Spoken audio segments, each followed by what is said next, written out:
5 राज्यों के चुनाव के नतीजे आ रहे हैं, जिसमें से सबसे ज्यादा इंटरेस्टिंग है बंगाल चुनाव के नतीजे, क्योंकि ये पहली बार हो रहा है जब बीजेपी टीएमसी से कई सीटों से आगे चल रही है। अगर बीजेपी जीत हासिल करती है तो ये इतिहास में पहली बार होगा जब बीजेपी बंगाल चुनाव जीतेगी। इसकी कई वजहें हैं, लेकिन एक वजह ऐसी है जिसकी काफी ज्यादा चर्चा हो रही है, वो है योगी आदित्यनाथ। कहा जा रहा है कि योगी आदित्यनाथ वहां पे कई रैलियां किए, जिसकी वजह से बीजेपी जीत की ओर बढ़ रही है। आज हम इसी मुद्दे पर बात करेंगे। हमारे साथ है जयदीप, जो इसके बारे में विस्तार से बताएंगे। बिल्कुल बिल्कुल मैं बताता हूं आपको। और एक बात आपको और बता दूं कि बहुत सारी वजहें हैं बंगाल चुनाव जो भाजपा इतनी बड़ी बढ़त के साथ आगे दिख रही है, लेकिन सीएम योगी की जो वहां बंगाल में जाके उन्होंने जो रैलियां की उस पर काफ़ी कम बात हो रही है, या बात हो भी रही है तो ये योगी फैक्टर है जो हमने बिहार में भी देखा, हमने महाराष्ट्र में भी देखा और अब बंगाल में भी देखने को मिल रहा है। तो उस पर मैं आपको बताऊं कि देखिए, सीएम योगी ने लगभग 20 से ज़्यादा रैलियां सृष्टि की है बंगाल में, ठीक है। और 20 रैलियों में इतना क्रेज था लोगों का, जो वहाँ के आम पब्लिक जो थे, वहाँ पे जो रैलियों में लोग आ रहे थे, कई बार तो ऐसा हुआ कि कुछ रैलियों में लोग बुलडोजर पे चढ़ के आ गए, सीएम योगी को देखने आए थे बुलडोजर पे चढ़ के। क्योंकि तो सीएम ये है, योगी ने काफी ज्यादा बुलडोजर चलाए हैं। हाँ बिल्कुल। तो देखिए, ये है उनकी एक आइडेंटिटी बन गई है सीएम योगी की, कि जहाँ भी जाते हैं लोग इस तरह की बातें करते हैं। लेकिन सृष्टि, एक बात और है कि जो कुछ जो नारे वहाँ पे दिए गए, और नारों का इतना इंपॉर्टेंस होता है चुनाव में। मैं अगर आपको बताऊं तो आपको महाराष्ट्र इलेक्शन याद होगा सृष्टि। महाराष्ट्र इलेक्शन में जब सीएम योगी गए थे तो उन्होंने एक नारा दिया था, बटोगे तो कटोगे। ये नारा इतना ज़्यादा पॉपुलर हुआ, और उसके बाद जो आरएसएस और जो भाजपा के जो करीबी संगठन है, जो आंतरिक संगठन है, ये लोग, ऐसा रिपोर्ट थी ऐसी कि ये लोग घर घर जाके सीएम योगी के इस नारे को लोगों तक पहुंचा रहे थे। अलग अलग उन्हें पोस्टर्स दे रहे थे, उन्हें कुछ सामान दे रहे थे जिन पे नारा लिखा हुआ था। तो ये इस तरह की रिपोर्ट्स आई थी। तो ऐसा ही इस बार भी हमें देखने को मिला बंगाल में, जब सीएम योगी वहाँ रैली कर रहे थे। और मैं आपको नारों के नाम बता के आपको बताऊं कि जो सबसे जो चर्चित नारा था सीएम योगी आदित्यनाथ ने जो दिया बंगाल में, एक तो था टीएमसी मुक्तो बांग्ला, यानी बंगाल में जो टीएमसी की सरकार है वहां से टीएमसी को हटाइए, अब जो है हमारी बारी है, हमें आपने आज तक मौका नहीं दिया, तो इसलिए भाजपा को इस बार मौका दीजिए। तो ये भी एक बहुत चर्चित नारा रहा। इसके अलावा जो दूसरा नारा, अब देखिए यहाँ पे जो है योगी फैक्टर काम आया। उन्होंने नारा दिया, गौ माता को कटने नहीं देंगे, हिंदुओं को बंटने नहीं देंगे। इसका मतलब साफ है कि जो जो बंगाल में जो एक भाजपा बहुत लंबे समय से मुद्दा चलाती रही है, बांग्लादेशी घुसपैठियों का, उनका भाजपा लगातार ये आरोप लगाती है कि ममता बनर्जी की सरकार जो है उन घुसपैठियों को संरक्षण देती है, उनको बचाव करती है उनका।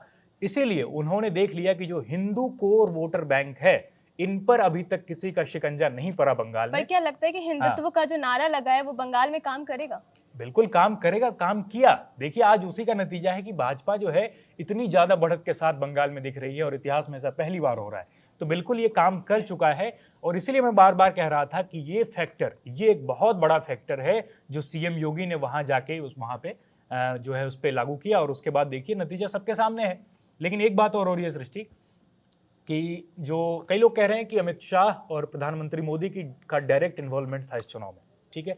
तो ये तो बहुत बड़ा असर डाला ही डाला, लेकिन सीएम योगी का असर देखिए, उन्होंने एक जय श्री राम का भी नारा लगाया, और उसके बाद इतना ज्यादा क्रेज लोगों के बीच सीएम योगी को लेके। तो ये दिखाता है कि सीएम योगी की ताकत कितनी ज्यादा है, सिर्फ यूपी में नहीं, आसपास के राज्यों में भी। पिछली बार जब बिहार में चुनाव हुए थे तब भी सीएम योगी ने बिहार में कई रैलियां की थी, और नतीजा ये रहा कि बीजेपी वहां पे अपनी सरकार बना गई।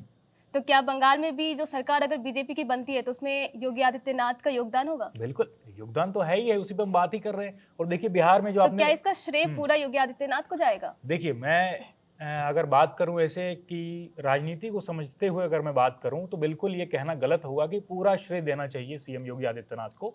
क्योंकि देखिए, चुनाव जो है एक इंसान या एक नेता के बैनर तले नहीं लड़ा जाता, पूरी पार्टी लड़ती है चुनाव। सिर्फ एक पार्टी नहीं, कई पार्टियां लड़ती है। तो इस लिहाज से देखा जाए तो सभी का बराबर योगदान था। भाजपा भी ये बात कहेगी। हालांकि प्रधानमंत्री मोदी जब आज शाम को बीजेपी हेडक्वार्टर में आएंगे, वहां भी हम जाएंगे, वहां कवरेज करेंगे, आपको दिखाएंगे। तो वहां भी ये बात जरूर बोलेंगे कि ये हमारा कुछ भी नहीं है। उनकी आदत है, कई बार वो बोलते रहते अपने भाषण में कि हमारे कार्यकर्ता ही हमारी मजबूती है और वही पार्टी चलाती है। तो देखिए, इस हिसाब से जैसे बिहार का जिक्र किया आपने, तो बिहार में भी जब सीएम योगी गए थे तो बिहार में भी ऐसा ही जबरदस्त क्रेज था सीएम योगी को लेके। कई लोग आए थे सीएम योगी के सामने, नारे लगा रहे थे, जय श्री राम का नारा लगा, हिंदुत्व का नारा लगा। और वही हिंदुत्व का नारा इस बार फिर से बंगाल में लगाया, सीएम योगी की रैली में लगाया गया। सीएम योगी की रैली में आए लोगों ने लगाया, तो उसका असर है कि आज देख सकते हैं हम कि भाजपा, इतिहास में पहली बार ऐसा होगा कि भाजपा अब बंगाल में भी सरकार बनाने जा रही है। पर अगर भाजपा की सरकार बन गई हम्म। तो फिर ममता दीदी का क्या होगा? ममता दीदी का क्या होगा, ये सोचने वाली बात है। ये तो ममता दीदी को खुद बैठ के सोचना चाहिए, और शायद वो सोच भी रही होंगी अभी, क्योंकि वो खुद भवानीपुर सीट से जो देखिए वो बहुत पीछे चल रही थी, शुरुआती रुझानों में ही पीछे हो गई थी वो। कुछ घंटे कुछ मिनट बाद ये तस्वीर साफ हो जाएगी कि इस सीट पर क्या जो है समीकरण रहता है और कौन विजेता होता है फाइनली। हालांकि देखिए शुभेंदु अधिकारी जो है लगातार मजबूती से ममता को टक्कर दिया है उन्होंने बंगाल में, और इससे पहले भी देखे जब नंदीग्राम सीट पे थी ममता, तो वहां पे भी शुभेंदु अधिकारी ने पिछले चुनाव में उनको हराया था। उसके बाद वहां से वो भाग के भवानीपुर आई, भवानीपुर में भी जो है उनका बुरा हाल कर दिया शुभेंदु अधिकारी ने।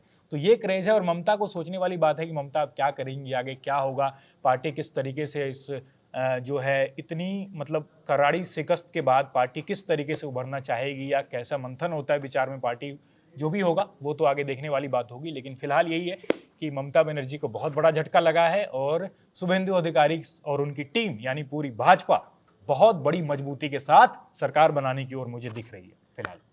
बीजेपी कई ज्यादा सीटों से आगे चल रही है, पर हम ये अनुमान लगा सकते हैं कि वो बीजेपी कितनी सीटें अपने नाम करके जाएगी? अभी तो बस आगे ही चल रही है ना। हाँ। सीट तो एक भी अभी हाथ आया नहीं है। बिल्कुल, देखिए ये बात सही है आपकी कि ये जितने भी हम आपको बता रहे हैं कि इतनी सीटों पे आगे इतनी सीटों पे पीछे, ये शुरुआती रुझान है, इस पे कुछ कहा नहीं जा सकता कि इतनी सीटें जीत ही ली गई। लेकिन फिर भी रुझान जब अब तक हो गए हैं, क्योंकि देखिए अभी लगभग 1 बज चुके हैं, तो इसमें आप कह सकते हैं कि लगभग इतनी सीटें ही भाजपा सिक्योर करने वाली है अपने खाते में। तो इसलिए इन रुझानों को अब हमें लगभग फाइनल नहीं, लगभग फाइनल आंकड़े मान लेने चाहिए। तो ये जो है ये फिक्स टारगेट हो सकता है, भाजपा इतनी सीटें ला रही है। तो फिर भी अभी फाइनल नहीं कह सकते, क्योंकि कुछ देर रुकिए, फिर एक बार ऐलान हो जाए फिर हम आपको एक-एक जानकारी देंगे। जयदीप, आपने हमें बहुत अच्छे से समझाया। इससे आगे जो भी अपडेट्स आएंगे चुनाव को लेकर के हम आप तक जरूर पहुंचाएंगे। फिलहाल देखते रहिए इंडिया.com।